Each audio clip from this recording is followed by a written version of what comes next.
देखो पिछली क्लास में मैं इसके बारे में बेलन के बारे में आपको बताया था थोड़ा बहुत, और क्वेश्चन भी किया था हमने फर्स्ट। अब आज सेकंड क्वेश्चन करेंगे 13.2 का, और स्टार्ट करते हैं। देखो ज़्यादा कुछ खास है नहीं इसमें समझाने का।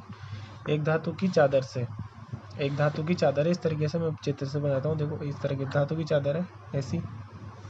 अब इससे एक टंकी बनाई जा रही है।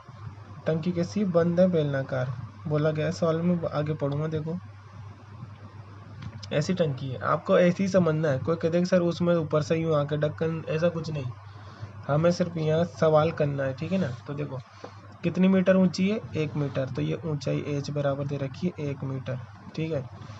और उसका व्यास कितना है, 140 सेंटीमीटर। 140 सेंटीमीटर व्यास है तो आधा त्रिज्या हो जाएगी उसकी, है ना। तो कितनी, 70, ये 70 सेंटीमीटर उसकी त्रिज्या हो जाएगी ऐसे। और टंकी बनाई जाती है तो इस कार्य के लिए कितनी मीटर चादर की आवश्यकता है, ठीक है। तो पूरी देखो बंद बनानी है ना, मतलब इसके दोनों वो वृत्त भी, ढक्कन और पेंदा भी लगाना है, और ये वक्र पृष्ठ भी आएगा। मतलब बेलन का संपूर्ण पृष्ठीय क्षेत्रफल पूछा हमसे, सिंपल सी बात है।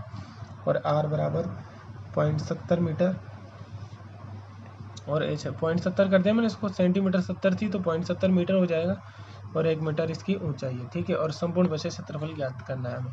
तो ऐसे लिख देंगे टंकी का कुल क्षेत्रफल, ठीक है। टंकी कैसी है, बेलनाकार, यहाँ चाहो तो लिख देना बेलनाकार टंकी का कुल क्षेत्रफल क्या होता है, 2πr कोष्टक r प्लस h, ये बताया था।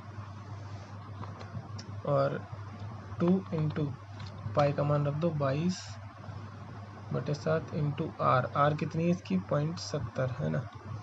फिर इसके इंटू में 0.70 प्लस h कितना है, 1 मीटर। बस इसको कैलकुलेट कर लेना। तो 2 इंटू, आप इसको काट सकते हो कितनी बार, 10 बार कटेगा ना, 10 7 70 होता है, तो 10 और पॉइंट आगे लगा दिया, ठीक है। और 70 और 1 जोड़ेंगे तो ये क्या हो जाएगा, 170 हो जाएगा ना। ये 100 है एक तरीके से, 1.10 है, तो इसमें मुख्य अंक है ही नहीं कुछ भी, तो एक में तो 0 जुड़ेगा और 0.70 से आ जाएगा। मतलब ये आएगा इंटू 0.10, और इसके भी गुणा में ये वाला संख्या जाएगी कितनी, 1.7। अब इन सबको सोल्व कर लेना है और आंसर आ जाएगा, ठीक है। इन सबको गुणा करना है वाली। तो देखो गुणा करते हैं।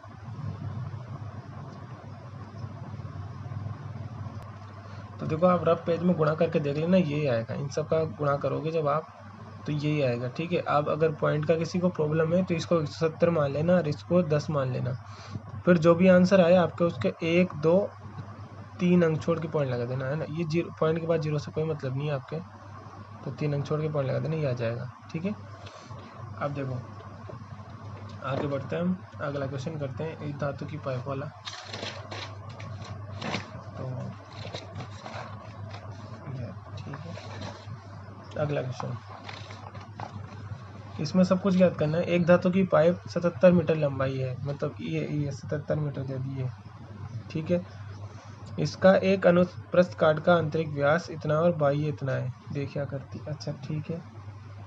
आंतरिक बारे में तो खोखला पाइप है, ठीक है। आंतरिक वक्र पृष्ठीय क्षेत्रफल, बाहरी वक्र पृष्ठीय क्षेत्रफल, कुल क्षेत्रफल। देखो वक्र पृष्ठ का क्षेत्रफल क्या होता है, 2πr और h, है ना।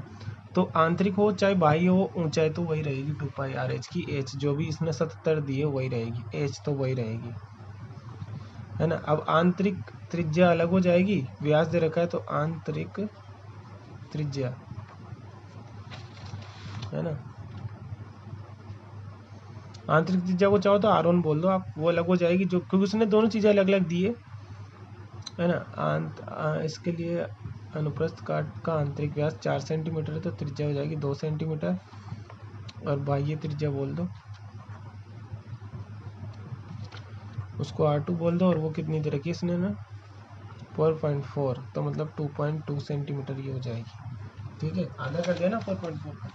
बस जब भी किसी बेलन के अंदर आपको h और r मिल जाए तो बाकी कोई चीज़ जब उनको पता, फिर तो सूत्र लगाने की देर है बस। तो सारे सूत्र लगा दो। आंतरिक वक्र पृष्ठीय क्षेत्रफल,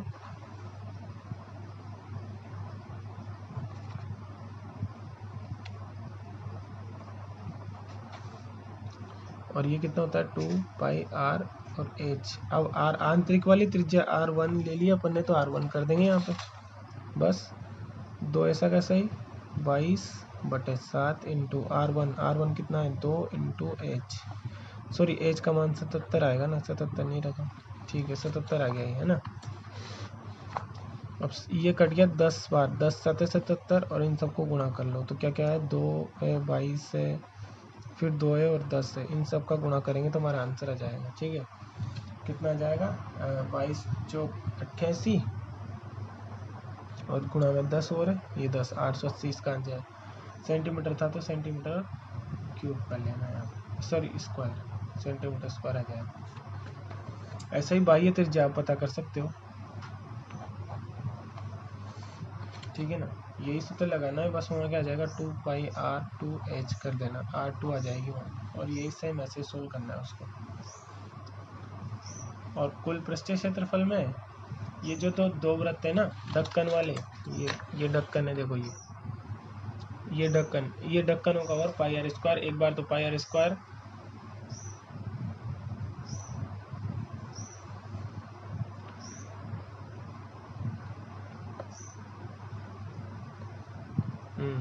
πr² का सूत्र लगा देना वो जिसमें, और इनमें जोड़ देना इसमें वक्र पृष्ठ में जिसमें आ जाएगा। ठीक है ना, मैं बताता हूँ आपको ये 4th क्वेश्चन।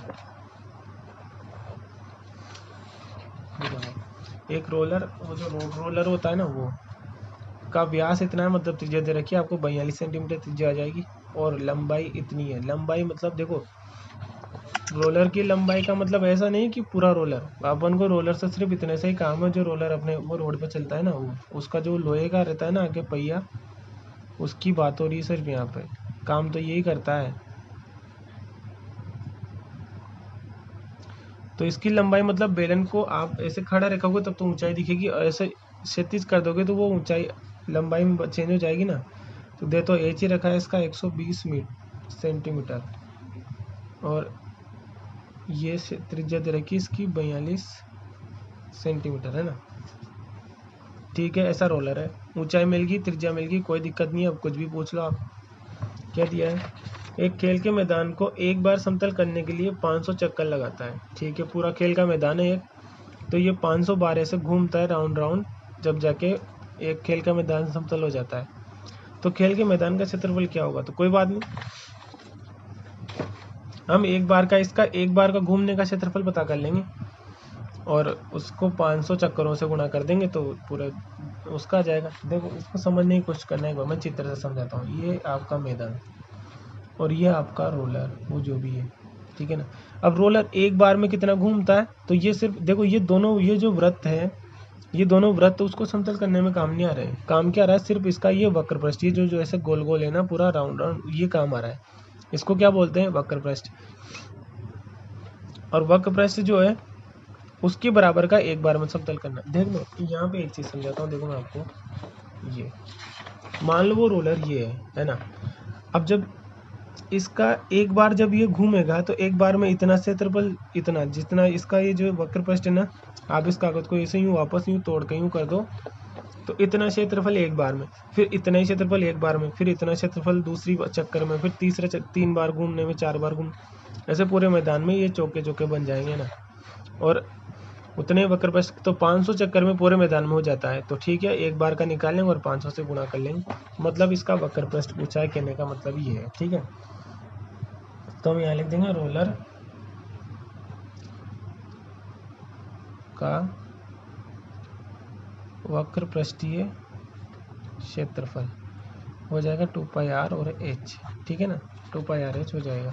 बस अब तो मान ही रखना है इसमें 2, वही 22/7, r देखो 42 दे रखी है, और h 120 है ना, ये 120 काट दो इसको, 6 7 42, और बस बाकी सबका गुणा करना है। ये 44 हो जाएगा इंटू 6 इंटू ये 120। ठीक है ना, और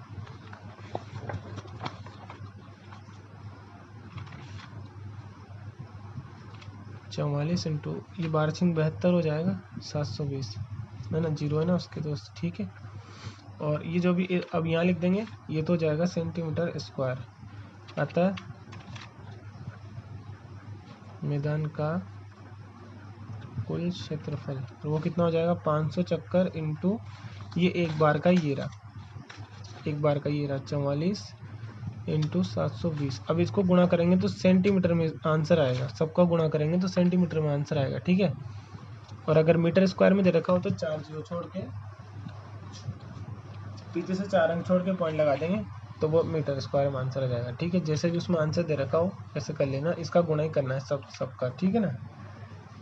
बाकी कल पढ़ेंगे।